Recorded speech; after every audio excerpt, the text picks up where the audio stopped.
Sunny Leone বর্তমানে বলিউডের জনপ্রিয় মুখ। তাকে চেনে না এমন মানুষ হয়তো পাওয়া খুবই কঠিন, কেননা তার পেছনের গল্পটা খুবই অন্যরকম। পর্ন স্টার থেকে বলিউডের নায়িকা হওয়ার গল্পটা সকলেরই জানা। বিভিন্ন সময় বিভিন্ন বিষয় নিয়ে সমালোচনার মধ্যে থাকেন তিনি। সম্প্রতি 1000 টাকা ভাতা নেওয়ার বিষয় নিয়ে ব্যাপক ভাইরাল হয়েছেন তিনি। কলকাতায় সরকারি প্রকল্প লক্ষ্মীর ভাণ্ডার চালু করেছিলেন মমতা ব্যানার্জি। তেমনি তাদের অনুসরণ করে ভারতের বিজেপি সরকারও রাজ্যের বিবাহিত মহিলাদের জন্য মাহতারি বন্দনা যোজনা চালু করেছেন। ভারতের বিবাহিত নারীদের জন্য মাসে 1000 টাকা ভাতার ব্যবস্থা করেন স্থানীয় সরকার, যার সদস্য তালিকায় আছে বলিউড অভিনেত্রী সানি লিওনের নাম।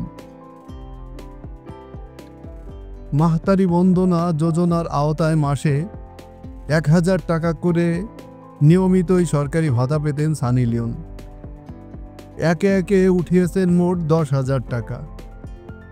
সেই ভাতা গ্রহীতার স্বামীর নাম আবার জনি সিং।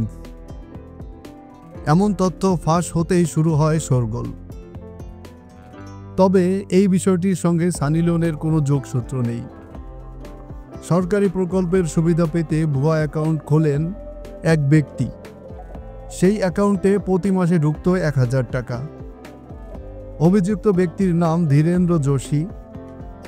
তার নামের থানায় অভিযোগ দায়ের করা হয়েছে।